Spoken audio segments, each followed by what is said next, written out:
I'm constantly hearing stories of people splurging on a cheap budget floor-standing speaker that sounded decent on the box, only to discover a flat, lifeless soundstage once they actually plugged it into their home theater. The disappointment is real, especially when you've already rearranged your living room around a piece of gear that ends up sounding like a glorified bookshelf speaker. That's the exact hesitation I felt when I first looked at the Acoustics 5040 in satin white. Link is in the description if you want to check the product details on Amazon. I wanted to know whether these towers were the smarter, more reliable choice or just another pretty face with a price tag that might leave you shortchanging your audio experience. First off, the 5040 isn't a single-unit speaker. You need a pair to get the stereo imaging that any decent home entertainment setup requires. That already sets a baseline expectation. You're committing to two fairly tall speakers that will dominate a wall. If you're the kind of buyer who likes to keep the TV low and the sound coming from a solid, anchored source, this can be a real advantage. If, however, you're hoping to save space by using a single all-in-one unit, you'll quickly realize these aren't built for that scenario. I spent a few evenings testing the speakers in a mid-size living room that's about 250 square feet, with a 65-inch OLED TV mounted on the opposite wall. The room has a mix of hardwood flooring and a plush rug, which is a common setup for many families. My primary use case was a blend of streaming movies, occasional gaming, and a vinyl player that sits on a nearby console. The first thing I noticed was how the 5040's innovative woofer handled the low end on movie explosions. When a sci-fi blast hit the screen, the bass felt tight and controlled, not the boomy, room-shaking rumble you get from many entry-level floor-standers.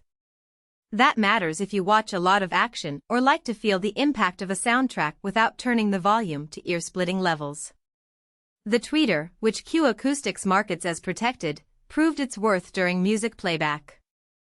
I spun a classic rock record with a lot of high-frequency cymbal work and the detail was surprisingly crisp, even from a listening position that was a little off-center.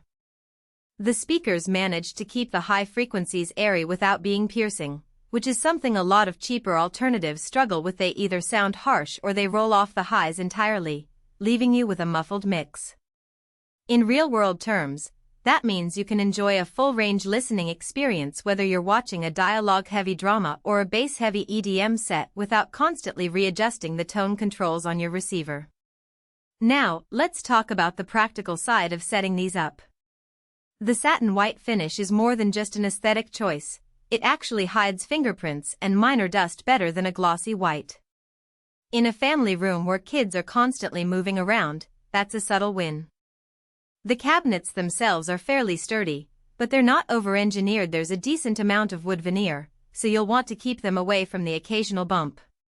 The footprint is about 12 inches wide and 19 inches deep, so you'll need to allocate a solid bit of floor space.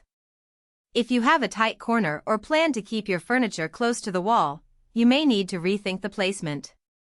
In my experience, the best spot was a few inches off the wall, which allowed the rear-firing woofer to breathe and reduced unwanted bass reflections. Who should consider the 5040? If you already own a decent AVR receiver, and you're looking to upgrade from bookshelf or satellite speakers to something that can fill a room without breaking the bank, these towers are a solid step up. They pair especially well with a turntable because the mid-range is warm and detailed enough to let vinyl nuances shine through, while the bass remains tight enough not to overwhelm the rest of the mix. They're also a good match for anyone who values aesthetics. Those satin white cabinets can blend into a modern living room or even a minimalist office space without looking like an afterthought. Who might want to skip them? If you live in a small apartment where floor space is at a premium, the size of these towers could become a hindrance. Also, if you're an absolute audiophile who expects a reference-grade soundstage with pinpoint imaging and a perfectly linear frequency response, you'll notice that the 5040, while impressive for its price bracket, still has the character of a consumer-grade speaker. The soundstage is wide, but it isn't as deep as what you'd get from a higher-priced floor-standing model that uses separate, dedicated drivers for each frequency band. In a very large room, think over 500 SQFT, their output may start to feel a bit thin on the low end, requiring either a subwoofer or an upgrade down the line. A practical weakness that showed up during my tests was the lack of a built-in level adjustment. When I placed the speakers on a slightly uneven rug, the left speaker sat a fraction of an inch lower.